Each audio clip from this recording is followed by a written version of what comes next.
The man who knelt beside the first crate and pressed his palm flat against the cold steel didn't see junk. The flatbed had arrived on a Wednesday morning, which was already a strange thing because nothing ever arrived in Harwick on a Wednesday. Wednesdays were for mail that didn't matter and coffee that went cold. But the truck had come anyway, and with it, 8 wooden crates stacked 2 deep on pallets, each one holding the kind of engine that didn't belong in a town like this. Not in the parking lot of a garage with a hand-painted sign and a rusted gutter running along the front edge of the roof. Owen Whitfield stood up slowly. He wiped his hand on the leg of his jeans, not because his hand was dirty, but because he needed something to do with it. "Where do you want these?" the driver asked. He had the look of a man who'd been driving since before sunrise and didn't care much what happened next. "Right here's fine," Owen said. He signed the clipboard without reading it. He always read things, but he didn't read that. He was looking at the crates. His daughter, Molly, was sitting on the hood of a '98 Civic he hadn't gotten around to finishing yet. She was 9, and she'd been spending her Wednesdays at the garage since her school had gone to half-days for teacher training. She had a granola bar in one hand and a library book in the other, and she watched the driver pull away without saying anything. "What are they?" she asked. "Engines," Owen said. "From where?" He looked at the paperwork he'd pulled from the side of the first crate. The letterhead said Aldrin Dynamics, LLC, with an address in Scottsdale and a phone number he'd never called. "Far away," he said. That was how it started. He'd heard of Aldrin Dynamics the way most people in the industry had, sideways, through someone else's story. They built high-performance racing components, or they had, back when the name meant something.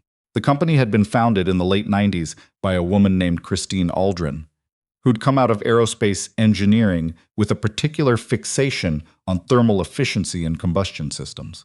She'd built the company from 4 employees in a converted warehouse to a 70-person operation with her 3 facility locations and a client roster that included racing teams in 2 different countries. Owen had worked in automotive engineering himself once, 8 years at a mid-sized firm in Detroit, the kind of place where you wore a badge and attended meetings and sent emails about meetings. He'd been good at it. Not great in the way that gets you promoted into management, but good in the way that means people slide problems under your door because they know you'll figure them out. He'd left Detroit when his wife, Claire, got sick. He didn't like thinking about the sequence of events that followed, so he usually didn't. What he thought about instead was the garage, which he'd bought 3 years ago from a retired mechanic named Ted Burrows, who was moving to Florida and wanted to unload the property fast. Owen had gotten it for less than it was worth, which was the first lucky thing that had happened to him in a while. Harwick, Ohio wasn't a destination. It was the kind of town people passed through on the way to somewhere with a highway exit that had a Cracker Barrel. It had a grain elevator, a post office, a diner called the Blue Spoon that served breakfast until 2 in the afternoon, and about 1,100 people who mostly knew each other's business without being asked. Owen had grown up 4 towns over. He'd come back because it was close enough to Claire's mother, who helped with Molly on the days Owen had back-to-back jobs and couldn't leave the garage. That was the plan, and the plan had mostly held. The garage was called Whitfield & Sons, which was Ted Burrows' joke. Ted had no sons, and neither did Owen, just Molly, who was arguably more useful than a son would have been, because she could read a service manual by age 7 and never complained about handing over the wrong wrench twice. He didn't change the name. He didn't see the point. The engines sat in the crates for 2 days before he opened them. He was busy with real work, a brake job, an oil change, a transmission flush for Ray Dutton's F-150, that turned into a 4-hour conversation about Ray's brother-in-law's legal troubles, which Owen listened to with one ear while he worked. That was part of the job, too, in a town this size. The garage was one of the places people came to talk. On Friday evening, after Molly had fallen asleep on the cot he kept in the back office, Owen took a pry bar to the first crate. The engine inside was a Mark 9 inline 6, Aldrin's last performance series before the company had restructured. Owen knew this the way he knew most things. Not because he'd looked it up recently, but because it was just in him, part of the index of information he'd built over 20 years of working on and thinking about engines. This one looked like it had been disassembled and reassembled badly, then left to sit. There was corrosion on the intake manifold. The head gasket had been replaced with the wrong part. Someone had cross-threaded one of the exhaust studs and stripped it rather than backing it out. That kind of damage wasn't mechanical failure. That was impatience. He opened the second crate, same series. Different damage. This one had been over-revved, probably repeatedly. The bearing surfaces showed it. Third crate, water intrusion. Someone had stored it without the block drain plugs seated properly. By the time he'd opened all 8, it was past midnight, and he had a legal pad with 3 pages of notes and a feeling he hadn't had in a while. Not quite excitement, more like recognition, like running into someone you used to know well. He called the number on the letterhead the next morning. A man answered. His name was Garrett Foss, and he identified himself as the facilities coordinator for Aldrin Dynamics. Owen explained who he was and asked about the engines. Garrett Foss said the engines had been written off. They were considered non-restorable and had been cleared for disposal. Disposal, Owen said. That's right. These are Mark 9s. A pause. I'm aware of that. Who made that call? Another pause, longer. Mrs. Aldrin reviews all write-off decisions personally. Owen said he understood. He thanked Garrett Foss and hung up. He looked at the engines lined up along the back wall of the bay, 8 of them, steel gray and scarred and not even close to dead. He went back to work. Christine Aldrin arrived in Harwick on a Tuesday morning 6 weeks later. Owen didn't know she was coming. He found out because his phone rang at 7:43 a.m. And it was Garrett Foss saying that Ms. Aldrin would be visiting his facility that day, and could he please ensure the engines were accessible for inspection. Owen asked what time. Garrett Foss said 10 o'clock. Owen looked at the garage. It was not a facility. It was a garage. He said 10 o'clock was fine. She arrived in a black SUV that looked out of place on the county road leading into town, followed by a second vehicle with 2 men Owen didn't recognize. One of them, he'd later learn, was a lawyer. The other was an engineer named Dennis Pryor, who'd been with Aldrin Dynamics for 11 years and who knew the Mark 9 series better than almost anyone. Christine Aldrin was 52. She wore a gray blazer over a white shirt and no jewelry except for a watch on her left wrist that Owen's mechanic's eye clocked as expensive. She walked into the garage with the confidence of someone who had walked into a lot of places and found most of them satisfactory or lacking, and hadn't wasted time carrying which. She looked at the engines. She looked at Owen. "You're Whitfield," she said. "Yes, ma'am." "Garrett said you called about these." "I did." She turned back to the engines. Owen watched her look at them. He'd spent the past 6 weeks doing what he could, which wasn't full restorations. He didn't have the parts budget for that yet, but assessment, cleaning, documentation. He'd stripped each one down to the block, cataloged every component, and written up a restoration path. The legal pad had turned into 12 pages of typed notes that he'd printed out and put in a folder. Dennis Pryor was crouching beside the third engine, the one with the water intrusion. He was running his thumb along the block surface. "These were written off," he said, not to Owen, but to Christine Aldrin. He said it like a statement, but Owen heard the question in it. "They were," she said, "because of the cost estimates," Pryor said. She didn't answer that. She picked up the folder Owen had left on the workbench and opened it. She read for longer than Owen expected. He found something to do with his hands. He picked up a wrench, set it down, picked it up again. "You're not a restoration shop," she said. "No. What made you think these were restorable?" Owen thought about it. "Because the damage was human," he said, "not mechanical. Engines don't fail like this from use. They fail like this from mistakes." He paused. "Mistakes are reversible." She looked at him for a moment. Something shifted in her expression, but only slightly. "What would you need?" she asked. What followed was not an agreement, exactly. It was more like a provisional arrangement that neither party put much on paper. Christine Aldrin would supply the parts at cost. Owen would provide the labor and his diagnostic work. If the engines were successfully restored, they would negotiate a split on the revenue from resale or redeployment in the field. Dennis Pryor thought it was a bad idea. Owen heard him say so, quietly, to the lawyer, when they were all standing in the parking lot before the SUVs left. Pryor had his reasons: liability, chain of custody, the fact that Owen's garage had no ISO certification and no formal relationship with Aldrin Dynamics. Owen didn't take it personally. Pryor was protecting the company's interest. That was his job. Christine Aldrin, for her part, handed Owen a business card before she got in the car and told him Garrett Foss would follow up with the parts logistics. She didn't say she trusted him. She didn't say she thought the plan would work. She just left. Owen taped her business card to the wall above his workbench, where he could see it while he worked. Molly came in from the back office eating a peanut butter sandwich and looked at the engines and then at the card. "Who was the lady in the fancy car?" she asked. "She owns these," Owen said. Molly considered this. "Does she know you can fix them?" Owen looked at the row of engines. "Not yet," he said. The parts started arriving 2 weeks later. Some of them were right, some of them were wrong. Owen sent back 3 separate shipments with detailed notes about why they were wrong, and each time he did, there was a 2-day silence from Garrett Foss, followed by the correct parts appearing. It was an awkward rhythm, but it worked. He did most of the rebuilding at night, after Molly was in bed. During the day, the garage ran as it always had. Oil changes, brake work, the occasional more involved job that required him to order parts and wait. He had a part-time helper named Vic, a 23-year-old who was good with electrical systems and bad at remembering to lock the bay doors, but reliable enough that Owen trusted him with the straightforward work. The engines required more than straightforward work. The first one he completed was number 4, the one with the cross-threaded exhaust stud.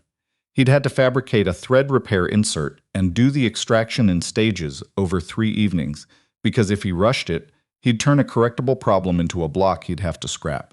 He didn't rush it. When the stud finally came clean and the insert seated properly, he sat back on his heels and let out a breath. Molly was awake. She'd come out in her pajamas at some point and settled into the office chair with her blanket, watching him work. She did that sometimes. He'd stopped trying to send her back to bed. "Did you fix it?" she asked. "Part of it," he said. "Is it good?" He looked at the block. "Yeah," he said. "It's going to be good." She went back to sleep. Owen kept working. It was the 6th engine that almost ended the whole thing. He'd been making progress. 4 restored, 2 in progress, when he pulled the head on number 6 and found what he should have found in his original assessment, but hadn't. Crack propagation along the deck surface. A hairline fracture that had grown. In the right conditions, under load, it would fail. He sat with it for a day before he called Christine Aldrin's direct line. She answered on the 3rd ring. He explained what he'd found. He told her the engine was not restorable to performance spec. He could restore it to a lower standard, street use, limited load, but not to what it had been designed for. There was a pause on the line. "You're telling me this now," she said. "I found it now. What would you have done if you'd found it in the first week?" Owen thought about this. "Same thing I'm doing now," he said. "Called you." Another pause. Longer. "What do you need?" she asked. "Nothing," he said. "I just needed you to know." He heard her breathing. "All right," she said. He put the 6th engine aside and went back to the 5th. He found out about the fraud from Dennis Pryor. Pryor had driven down from Columbus on a Thursday morning with no warning, which meant he'd made the decision the previous night and started driving early. Owen saw him pull into the lot and had a feeling the way you sometimes have a feeling when something is coming that you can't name yet. Pryor sat down on the stool Owen kept near the tool cabinet. He had the look of a man who'd been carrying something heavy and had decided to put it down. "There's a problem with the Mark 9 program," Pryor said. "On our end." Owen waited. The story came out in pieces. A former parts supplier called Henton Industrial had been shortchanging component specs on a specific bracket series used in the Mark 9 assembly. Not dramatically. The parts passed visual inspection and met most of the numerical tolerances. But over time, under sustained performance conditions, they degraded at a rate that shouldn't have been possible given the certified specs. Someone at Henton had known. The certification paperwork had been falsified. Aldrin Dynamics had caught it during a routine audit 18 months ago. They'd quietly pulled the affected engines, which were the 8 that had ended up in Owen's garage, and written them off. Not because they couldn't be fixed, because they'd been advised by people whose names Pryor didn't offer that the safest course was quiet disposal. Owen sat with this. The write-off had nothing to do with cost, he said. Pryor looked at the floor. "No? And Ms. Aldrin?" Pryor was quiet for a moment. She inherited the Henton contract. She didn't establish it. When she found out what was happening, she moved to terminate. The legal situation around disclosure was, he stopped, complicated. Owen asked the question that had been sitting at the front of his mind since Pryor walked in. "The components I've been replacing, are they the problem components?" "Yes." "And the brackets I've been swapping out?" Pryor looked up. "Where did you source them?" Owen told him. He'd found a small manufacturer in Indiana, family operation, doing work for agricultural equipment, custom fabrication. He'd sent them the spec, and they'd matched it. He'd had the parts tested independently at a machine shop in Dayton before he used them. Pryor stared at him. "You had them tested," Pryor said. "I always test components I don't know the source on," Owen said, "especially for a rebuild." Pryor sat quietly for a long moment. "The engines you've already finished," he said. "They should be clean." "They are clean," Owen said. "I'd have told you if they weren't." Pryor rubbed his face with both hands. He looked for the first time since he'd arrived like something had shifted. "I need to tell Christine," he said. "Yeah," Owen said. "You do." Christine Aldrin came back to Harwick 2 weeks after that, and this time she came alone. She knocked on the bay door at 8 in the morning, which meant she'd left wherever she was coming from before 6, which told Owen something about how she'd spent the night before. He poured her a cup of coffee. She didn't ask for it, but she took it. They stood near the row of completed engines. 5 now, lined up and labeled, each one with its documentation folder hanging on a clip beside it. "Dennis told me what you found," she said. "What you did." Owen said nothing. "You didn't have to test those brackets," she said. "Nothing in our arrangement required that. I know." She was looking at the 5th engine. "If you'd just used the Henton spec components and we'd put them back into service."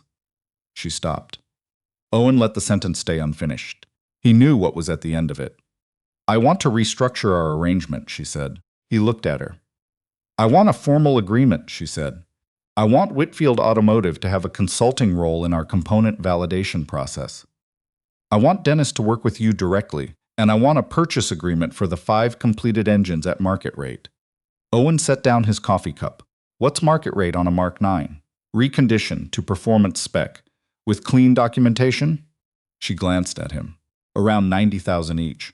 He did the math. He hadn't really done that math before, not all the way. He'd been doing the work because the work was in front of him. He started. "It's what they're worth," she said. "You knew that. That's why you opened the crates." He almost said something. He stopped himself. "What about the 6th? He asked. She looked at it. The one he'd set aside, the cracked block, the one that couldn't go back to what it had been. "I'd like to keep it," she said. "Here, if that's all right." He raised an eyebrow. "For the same reason you opened the crates," she said, "because it tells you something about where to look." The legal paperwork took 3 months. There was a point, around week 6, when Owen was fairly certain it was going to fall apart. There was a dispute about the component validation language, and Christine Aldrin's legal team sent back a red-lined version of the agreement that Owen had to call his own lawyer to understand. And his lawyer, a man named Douglas Hatch, who practiced out of a building in Meridian that also housed a tax preparer and a travel agency, read through it twice and said, "Owen, this is a significant document." Owen said he knew. Douglas Hatch said he'd need 2 days. He took 4, but his changes were good, and Christine Aldrin's team accepted most of them. The agreement was signed on a Monday afternoon in October. Owen signed his copy at the workbench in the garage because Douglas had faxed it, which was the kind of thing Douglas did. Molly was sitting on the stool, doing homework, and when Owen set down the pen, she looked up. "Done?" she asked. "Yeah," he said. She went back to her homework. Owen looked at the 6th engine, sitting in the corner where it had been sitting for months. He'd started a small restoration on it, not for performance. He was converting it into something different, a demonstration model, partially cut away so you could see the internal components, the kind of thing that an engineering school might use. He'd reached out to 2 schools in Ohio about it. Both had expressed interest. It had taken him a while to see what it could be, once he'd accepted what it couldn't be anymore. The first 2 checks from the Aldrin agreement arrived that December. Owen paid off the remaining balance on the garage property, which he'd been carrying for 3 years. He put the rest in the account he kept, for Molly. The one Claire had started before she died, the one he'd been adding to in small amounts whenever there was anything left at the end of the month. On Christmas morning, Molly opened the presents he'd put under the small tree in the corner of the living room. A book about mechanical engineering for young readers, a new pair of boots she'd needed, and a hand-bound journal he'd found at a craft fair in Meridian in November. She turned the journal over in her hands. The cover was dark green, with a compass stamped into it. "What's this for?" she asked. "Whatever you want," he said. "You can write things down, or draw, or keep track of things." She opened it to the first page. It was blank. Like a mechanic's log? She asked. Like whatever you need it to be, he said. She thought about this. Then she went to the kitchen drawer where they kept pens and came back and sat down on the floor beside the tree and wrote something on the first page. She held it up so Owen could see it. Things I know how to fix. He looked at it for a moment. That's a good title, he said. She nodded, like she'd already known that, and turned to the second page and started writing. Outside, the sky over Harwick was the flat gray of a Midwestern December, the kind of sky that doesn't promise anything. Owen watched his daughter write in her new journal, the pen moving in the small, deliberate way she had when she was thinking and writing at the same time, and he thought about the engines, the ones that were out in the world now, doing what they'd been built to do, and about the sixth one, sitting in the back of the garage, becoming something else. He didn't think about what the year had cost him, or what it had taken to get here, or all the particular silences that still lived in the house. He thought about the crates on a Wednesday morning, and the way he'd pressed his hand against the cold steel, and the word that had come to him then, quiet and certain, before he'd even opened them. Fixable. It had always been that simple.